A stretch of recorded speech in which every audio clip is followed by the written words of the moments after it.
Students, कल की class में आपने बायो सावर्ट लॉ पढ़ा था। आज हम बायो सावर्ट लॉ के एप्लीकेशंस की बात करेंगे। हमें मान लीजिए हमने ये पढ़ा था कि जब कोई भी करंट कैरिंग कंडक्टर हो तो वो अपने अराउंड मैग्नेटिक फील्ड बनाता है।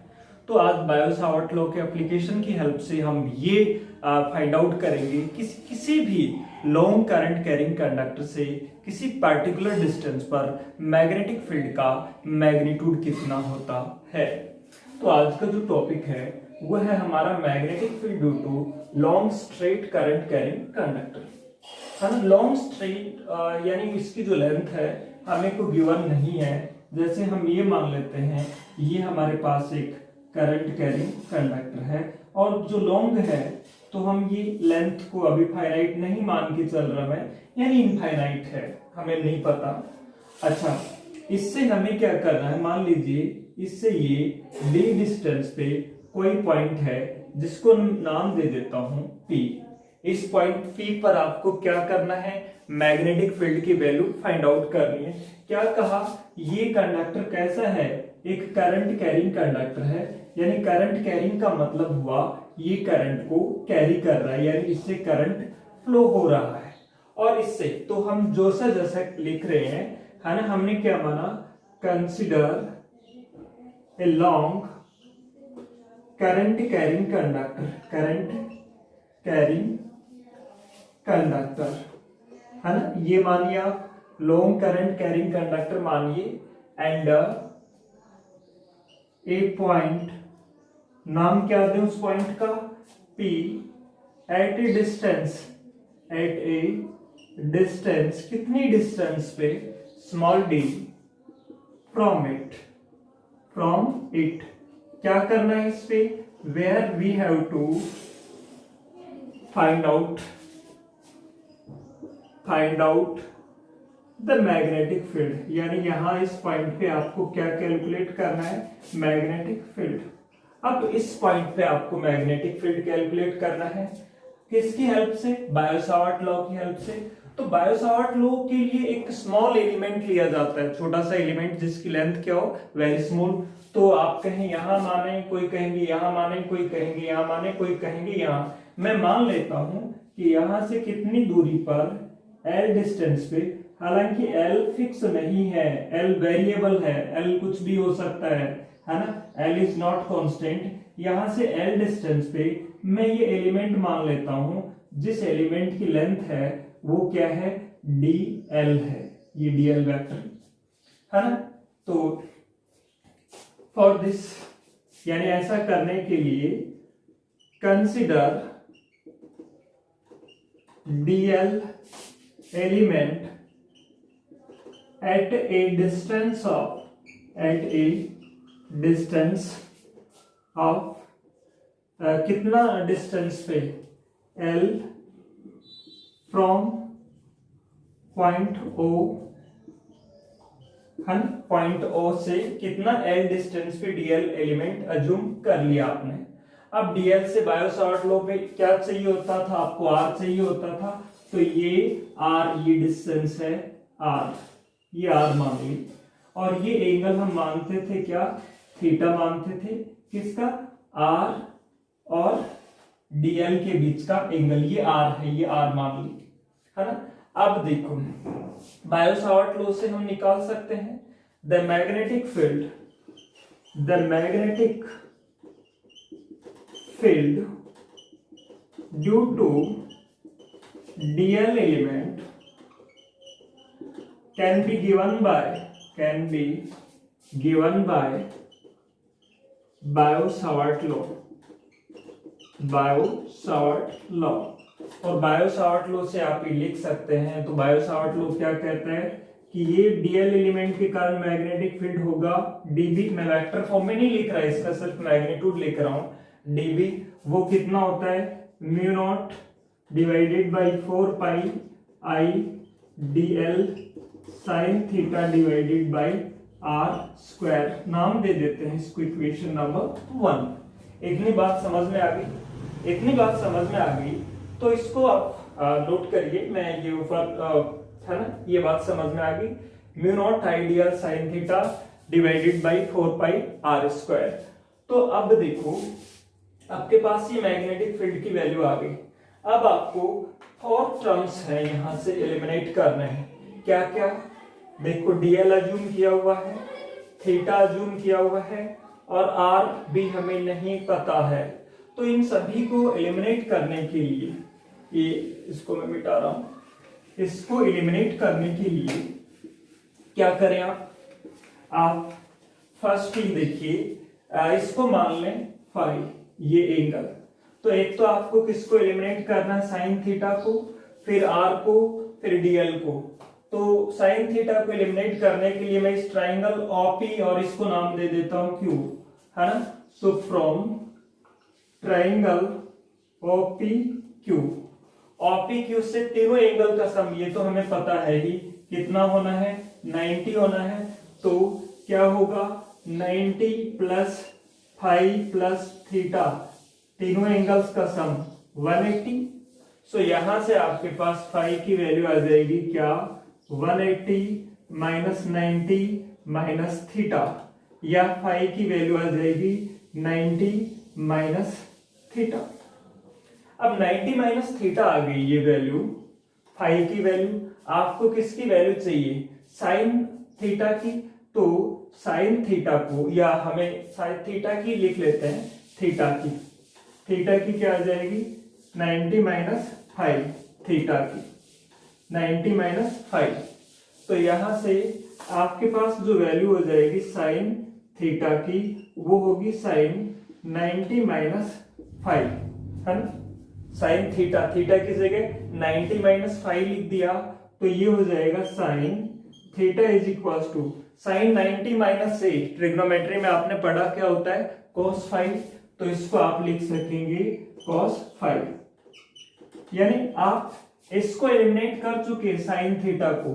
अब आर को करना है और फिर डीएल को करना है। आर के लिए कोस, देखो ये साइन लगाया, नेक्स्ट क्या लगा लो? कोस, और नेक्स्ट क्या लगा लो? टेन। साइन कोस टेन से तीनों की वैल्यू आ जाएगी। तो इसी तरह से ये जो इक्वेशन ये आपने लिख लिया होगा, इक्वेशन नंबर 1 है, मैं इस साइड में लिख रहा हूं क्योंकि इक्वेशन काम आएगी, है ना। इक्वेशन नंबर 1 की वैल्यू क्या थी? Mu naught I d l sine theta divided by 4 pi r square, ये थी आपकी इक्वेशन नंबर 1। अब देखो इसी तरह से आप लिख सकते हैं कोस 5, क्योंकि अब हम इसको नहीं, इस थीटा को तो एलिमिनेट कर रहे हैं, फाई के टर्म में चलिए आप। कॉस क्या होता है? Base upon hypotenuse, base D है और हाइपोटेनस आर है, डी अपॉन आर। क्यों? हम एक तो वो रखना चाह रहे हैं जो हमें पता है, और एक वो हमें रखना है जो जिसको हमें एलिमिनेट करना है। तो यहां से आप देखेंगे तो ये देखो r is equal to d upon cos 5, या इसको आप लिख सकते हैं डी इंटू 1 अपॉन कॉस 5, या डी 1 अपॉन कोस 5 होता है सेक 5। तो आपके पास आर की जो वैल्यू है वो आ जाएगी डी इंटू सेक 5। ये मान लीजिए इक्वेशन नंबर 3 आ गई। अब साइन थीटा की वैल्यू, साइन थीटा की जगह आप कोस 5 लिख सकते हैं, आर की जगह आप डी सेक 5 लिख सकते हैं। अब देखो इसी तरह से ये लिख लिया, इसी तरह से हमें अब वैल्यू किसकी चाहिए? हमें वैल्यू चाहिए डीएल की। डीएल के लिए देखो यहाँ साइन वाला फॉर्मूला याद करने का तरीका है, यहाँ कोस वाला लगाया, यहाँ कौन सा लगा दें आप? टेन वाला। तो tan phi is equal to, tan होता है परपेंडिकुलर अपॉन बेस, परपेंडिकुलर कितना है? एल, और बेस कितना है? डी। तो ये हो जाएगा एल अपॉन डी, या यहाँ इसको इस तरह से मल्टीप्लाई करते हैं तो एल की वैल्यू आ जाएगी डी इंटू 10 5। जब आपको ये पता है, ये थोड़ा सा मैं मैथमेटिक्स का कॉन्सेप्ट बताता हूँ, y is equal to 10x हो तो dy अपॉन dx क्या होता है? सेक स्क्वायर x, यही होता है। और यदि ये नहीं होता, यदि ये होता 5 10x, तो dy अपॉन dx क्या होगा? 5 कांस्टेंट और 10x का हो जाएगा सेक स्क्वायर x। ऐसे तो हम दोनों साइड से क्या करते हैं? हम यहाँ वेरिएबल y नहीं है, x नहीं है, यहाँ वेरिएबल क्या है? l है। तो दोनों साइड से आप क्या करें? वेरिएबल फाई है, क्योंकि एल चेंज होने से क्या चेंज होगा, फाई चेंज होगा। तो फाई के रेस्पेक्ट में यदि डिफरेंशिएट करते हैं डीएल अपॉन डी फाई की जो वैल्यू है वो आ जाएगी डी कांस्टेंट, और ये फाई है ना, एक्स की जगह पे क्या है, या फाई है। तो फाई के रेस्पेक्ट में यदि आप करेंगे तो ये आ जाएगा आपके पास में सेक स्क्वायर फाई, या फिर डीएल की जो वैल्यू है वो आ जाएगी d into sec square phi into d phi. यहाँ जो गलती कर सकते हैं आप, ये डी और ये डी दोनों अलग अलग हैं, ये डिफरेंशिएशन वाला डी है और ये डी अलग है, तो कभी भी इस डी को आप मल्टीप्लाई या कैंसिल नहीं करेंगे, ये डीएल पूरा एक साथ ही है। तो ये आपके पास आ गई इक्वेशन नंबर 3। इनको लिखिए आप तब तक, और फिर हम इन इक्वेशंस को यहाँ सब्स्टिट्यूट करेंगे। ये इक्वेशन नंबर 1 थी, यहां तक लिख लीजिए आप। अब ये लिखने के बाद में देखिए, putting these values in equation 1 में सब्स्टिट्यूट करना है। तो यहाँ ये सारी जो वैल्यूज हैं है ना 1 2 3 से जो आ रही हैं उनको हम क्या सब्स्टिट्यूट करें इक्वेशन नंबर 1 में, है ना। पुटिंग दीज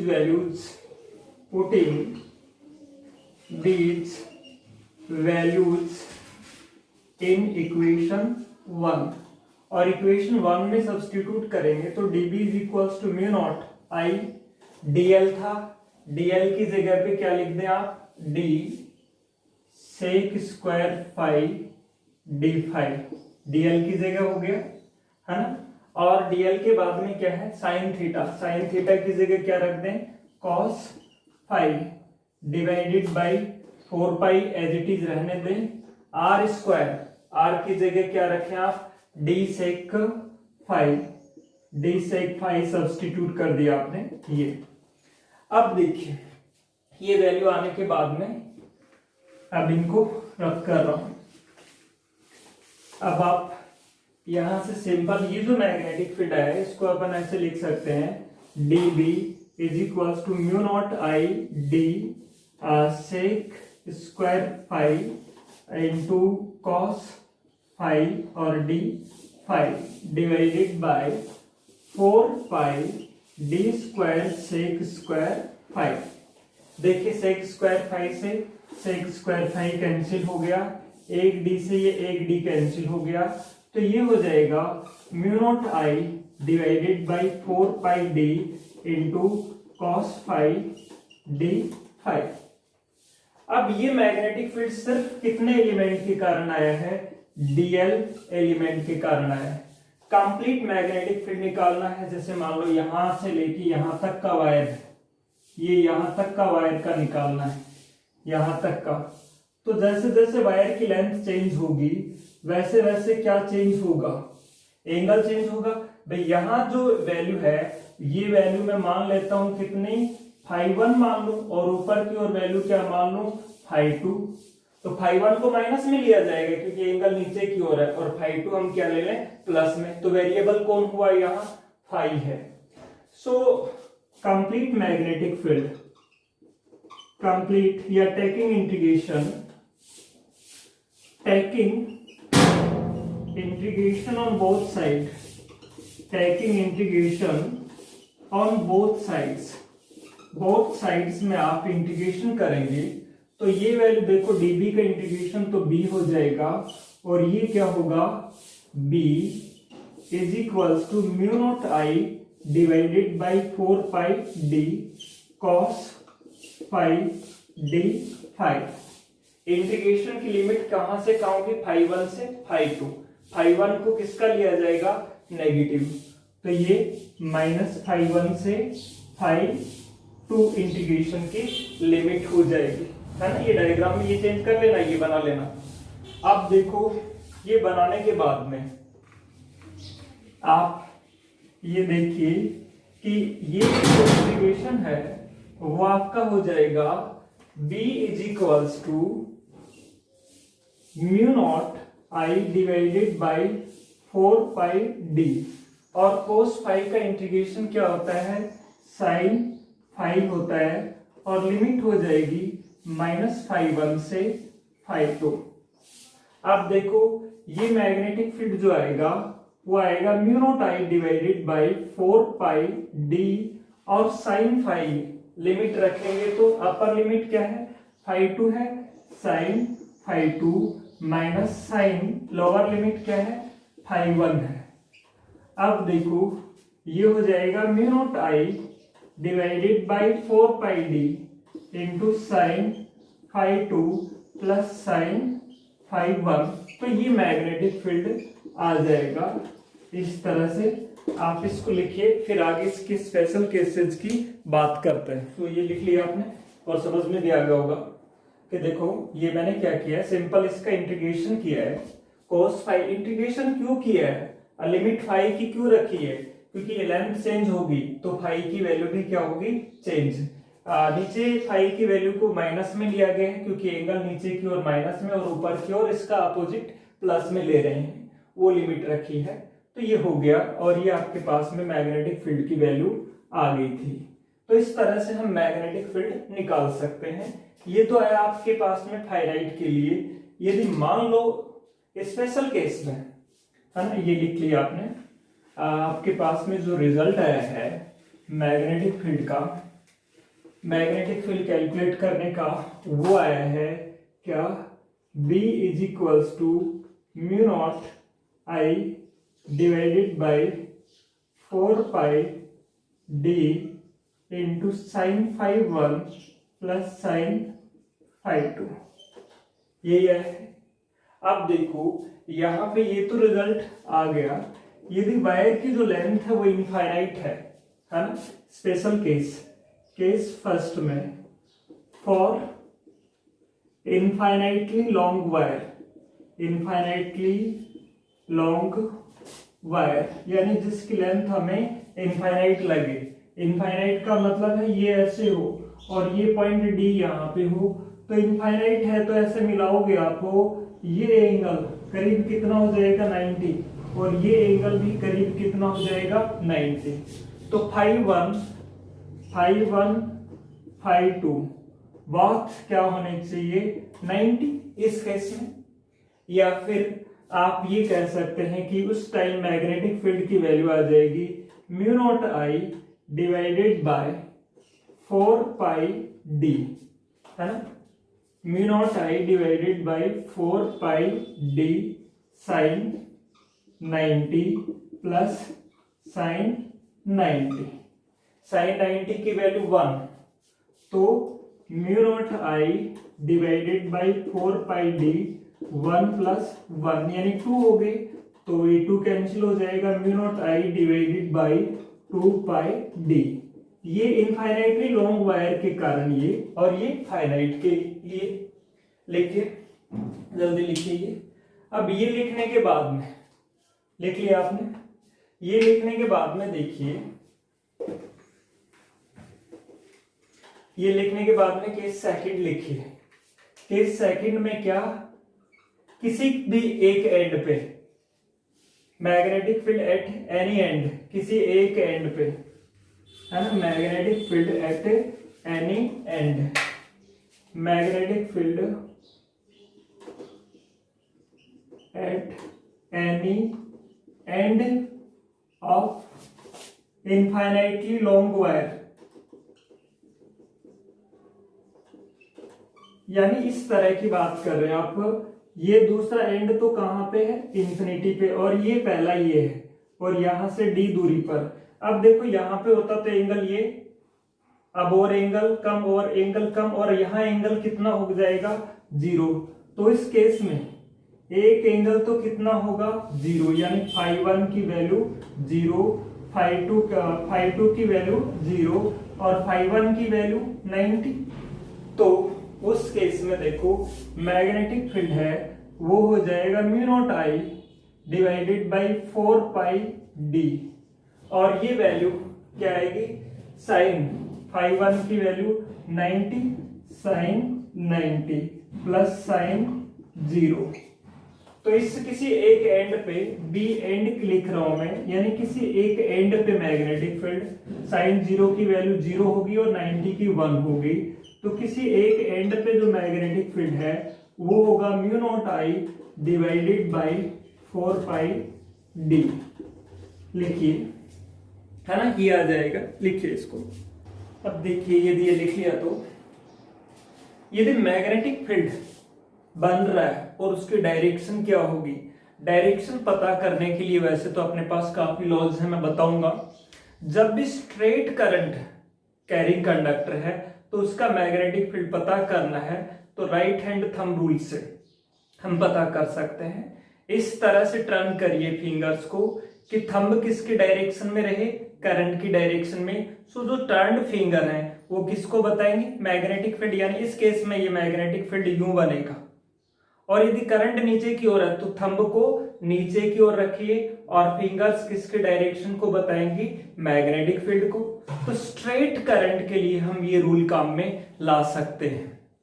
दूसरा रूल ये होता है किसी पर्टिकुलर पॉइंट पे यदि हमें पता करना हो, जैसे करंट यूं फ्लो हो रहा है, मैं सारे लिखवा दूंगा, तो आप पाम रूल ये होता है, इसमें मैग्नेटिक फील्ड जो थंब है उसको करंट की डायरेक्शन में रखिए। जैसे इस पॉइंट पे पता करना आपको, तो थंब को किसके डायरेक्शन में रखिए, करंट की डायरेक्शन में। फिंगर्स को उस पॉइंट की ओर रखिए जिस पॉइंट पे आपको मैग्नेटिक फील्ड निकालना है, जैसे इधर, है ना। और पाम किसकी डायरेक्शन को बताएगी, मैग्नेटिक फील्ड नीचे की ओर, और नीचे की ओर हम क्या लगा देते हैं, क्रॉस। अब इसी तरह से देखिए, यदि मुझे इस P2 पॉइंट पे, इस पॉइंट पे यदि मैग्नेटिक फील्ड पता करना है तो थंब को किसके, करंट की डायरेक्शन में, फिंगर्स को किधर रखिए, पॉइंट की तरफ, और पाम किसको बताएगी, मैग्नेटिक फील्ड की डायरेक्शन को बाहर की ओर, और बाहर की ओर के लिए हम लगाएंगे डॉट। तो ये वही तो हुआ कि ऐसे यूं ये फिंगर्स अंदर की ओर जा रही हैं और यहाँ बाहर की ओर निकल रही हैं, वो रूल और ये रूल सेम ही है ना। स्ट्रेट के लिए करंट की डायरेक्शन हम कैसे पता करते हैं, मैं सर्कुलर के लिए अलग बताऊंगा आगे, कि आप राइट हैंड को इस तरह से करिए, थंब किसकी डायरेक्शन में रहे, करंट की डायरेक्शन में, तो जो टर्न्ड फिंगर है वो किसकी डायरेक्शन को बताएगी, मैग्नेटिक फील्ड को, है ना। या फिर पाम रूल में देखो, फिंगर्स को ऐसे, थंब को किसकी डायरेक्शन में रखिए, करंट की डायरेक्शन में, है ना। फिंगर्स को किधर रखिए, पॉइंट की तरफ रखिए, और पाम किसकी डायरेक्शन को बताएगी, पाम बताएगी मैग्नेटिक फील्ड की डायरेक्शन को। तो हम इससे हम एक साथ लिख लेंगे ये वैसे। अच्छा, दूसरा आप ये ध्यान रखिए कि यहाँ जो मैग्नेटिक फील्ड बन रहा है, यहाँ जो भी मैग्नेटिक फील्ड बना है उसकी जो डायरेक्शन है, जैसे आपने कहा ये स्ट्रेट है, तो इसका मैग्नेटिक फील्ड यूं बनेगा, इस तरह से। ये मैग्नेटिक फील्ड इस तरह से मान सकते हैं आप, यूं बनेगा ये मैग्नेटिक फील्ड, ये स्ट्रेट है तो इसका मैग्नेटिक फील्ड यूं बनेगा ये। और ये जो मैग्नेटिक फील्ड है, ये यदि आप कहते हैं, ये आपके पास में क्या था, आर, है ना। आर के साथ कितना एंगल बनाएगा, 90 यू बनाएगा, कि ये तो इस प्लेन में है यूं। ये देखो ये एंगल, ये नहीं देखना आपको, ये 60 देख रहे होंगे आप, ये एंगल देखिए कितना, 90। तो ये क्या था आपके पास में, ये ऐसे, इसका मैग्नेटिक फील्ड ऐसे ही तो बनेगा, इसका मैग्नेटिक फील्ड यूं। और ये डीएल एलिमेंट था ये वाला, और ये आर है, तो आर मैग्नेटिक फील्ड के साथ कितना एंगल बनाता है, 90। खैर आगे कॉन्सेप्ट काम आएगा, वहां बताने के लिए बताया था मैंने। अब देखो, आप जो बात कर रहे हैं यहाँ पे, ये बात समझ में आ गई। अच्छा, न्यूमेरिकल आपको ऐसा दे दिया जाए कि ये स्क्वायर दे दिया जाए और आपको ये कह दिया जाए इससे करंट आई फ्लो हो रहा है ना, और इसके सेंटर पे मैग्नेटिक फील्ड निकालिए, तो आप ये मान सकते हैं यहाँ पे कितने कंडक्टर्स होंगे, 4 कंडक्टर्स होंगे। एक ये, दूसरा ये, तीसरा ये, और चौथा ये, चारों यहाँ पे मैग्नेटिक फील्ड बनाएंगे। डायरेक्शन पता करनी है, थंब को करंट की डायरेक्शन में, फिंगर्स को पॉइंट की तरफ। मैग्नेटिक फील्ड किधर बनेगा, बाहर की ओर, इसके कारण भी। इसका देखिए करंट किधर है, ऊपर की ओर, तो थंब को किसकी डायरेक्शन में रखें, करंट की डायरेक्शन में। फिंगर्स को पॉइंट की तरफ, पाम किसकी डायरेक्शन को बताएगी, मैग्नेटिक फील्ड, इसका भी बाहर की ओर। इसी तरह से थंब को करंट की डायरेक्शन में, फिंगर्स को पॉइंट की तरफ, पाम किसकी डायरेक्शन को बताएगी, मैग्नेटिक फील्ड, इसका भी मैग्नेटिक फील्ड बाहर की ओर बनेगा। इसी तरह से थंब को करंट की डायरेक्शन में रखिए, फिंगर्स को पॉइंट की तरफ रखिए, पाम किसकी डायरेक्शन को बताएगी, मैग्नेटिक फील्ड। सभी का मैग्नेटिक फील्ड किधर होगा, आउटवर्ड। अब देखो डी की वैल्यू कि भी डी क्या आएगा, डी क्या होगा इसमें, यदि न्यूमेरिकल पूछा जाए तो आपसे ये जो वैल्यू है वो डी होती है। ये कंप्लीट यदि साइड आपको ए दे रखी है ए, तो यहाँ डी की वैल्यू क्या हो जाएगी, a/2 हो जाएगी। और एंगल कौन सा होता है, एंगल होता है ये वाले आपके, ये जो एंगल है ये φ1 मान लो और ये एंगल मान लो φ2 मान लो, तो दोनों ही एंगल यहाँ इस केस में कितना होगा 45, ये भी क्या होगा 45। तो इसका मैग्नेटिक फील्ड यदि निकालोगे आप μ0I डिवाइडेड बाई 4πd, और d की वैल्यू क्या हो जाएगी a/2। साइन इसकी जगह क्या रखेंगे 45, और दूसरा एंगल भी कितना होगा 45। कितने मैग्नेटिक फील्ड आएंगे जिस न्यूमेरिकल की आप बात करें ऐसा हो तो, एक ये, एक ये, एक ये, एक ये, चारों मैग्नेटिक फील्ड की वैल्यू सेम होंगी, चारों की डायरेक्शन भी सेम है बाहर की ओर, तो चारों का magnetic field, total magnetic field इस पॉइंट पे कितना होगा, सभी मैग्नेटिक फील्ड का सम। तो इस तरह से हम क्या निकाल सकते हैं, मैग्नेटिक फील्ड निकाल सकते हैं। वैसे डेरिवेशन यहां तक कि आप अच्छे से देखना, देखिए लिख लिया तो आपने एक न्यूमेरिकल कर लेते हैं, न्यूमेरिकल लिखिए।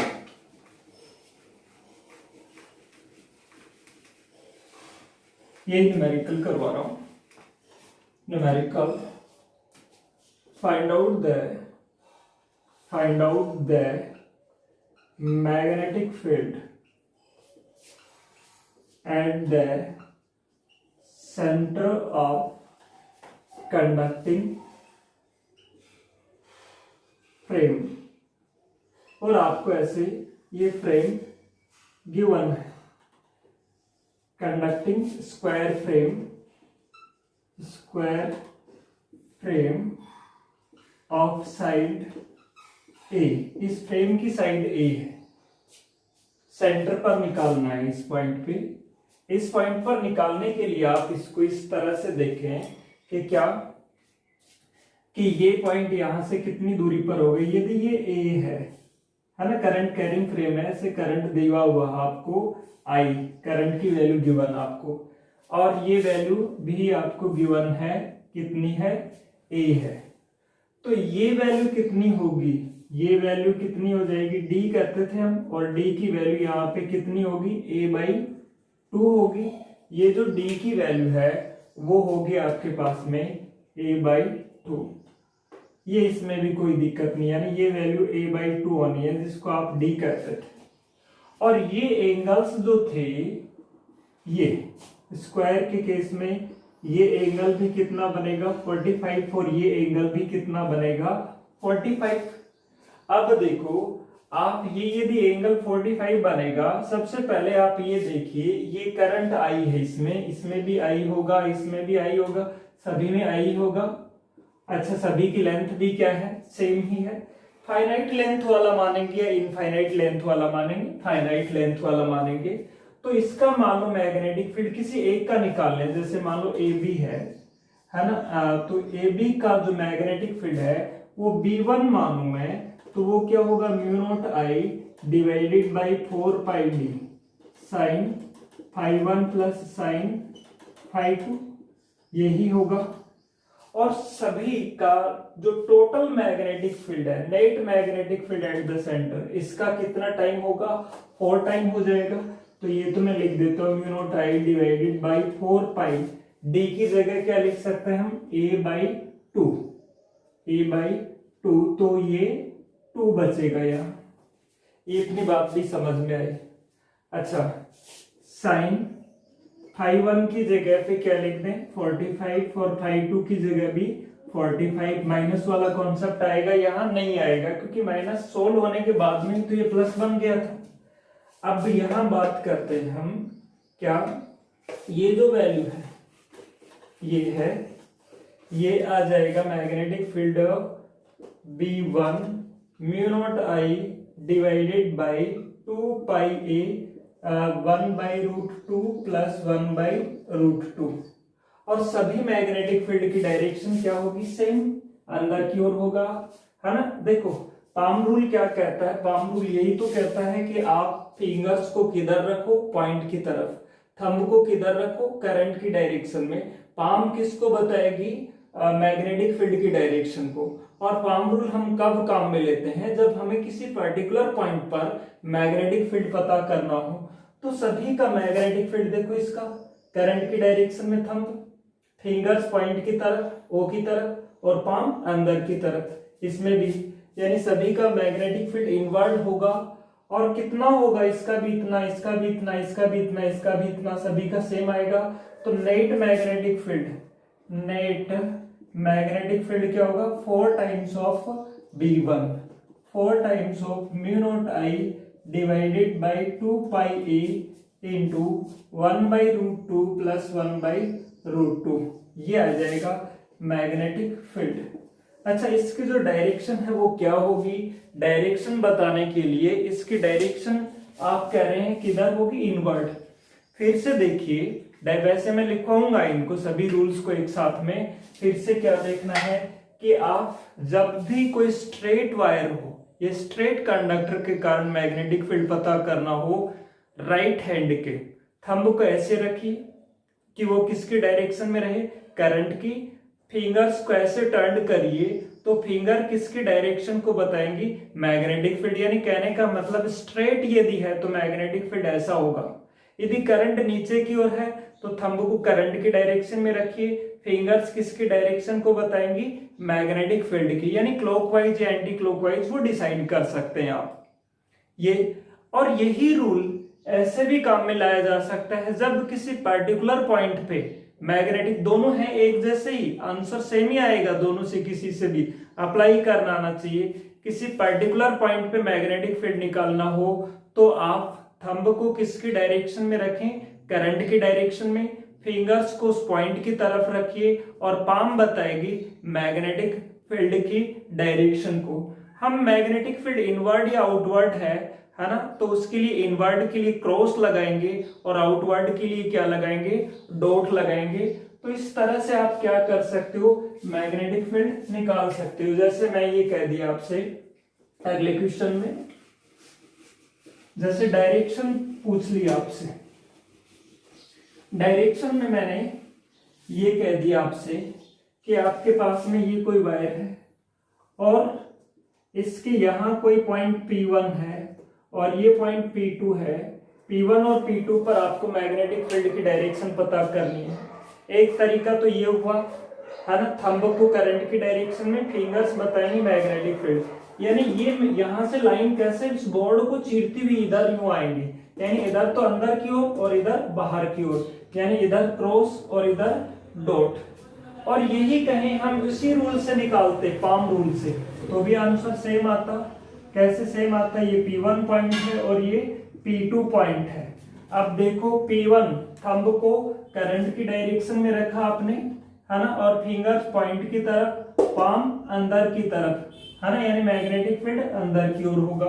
अब इस पॉइंट पे निकालने के लिए थंब को करंट की डायरेक्शन में, फिंगर्स को पॉइंट की तरफ और पाम बाहर की ओर, यानी यहाँ मैग्नेटिक फील्ड होगा बाहर की ओर, है ना। तो ये पाम रूल हम कब काम में लेते हैं, पॉइंट की ओर वाला, जब किसी पर्टिकुलर पॉइंट पे हमें क्या पता करना हो, मैग्नेटिक फील्ड की डायरेक्शन पता करनी हो। तो इस तरह से हम इसको सोल्व करके कर सकते हैं, इसमें कोई दिक्कत वाली बात नहीं है, है ना। ये रूल समझ गए होंगे, थंब करंट की डायरेक्शन में रहेगा, फिंगर्स किसकी डायरेक्शन को बताएंगी, मैग्नेटिक फील्ड की डायरेक्शन को।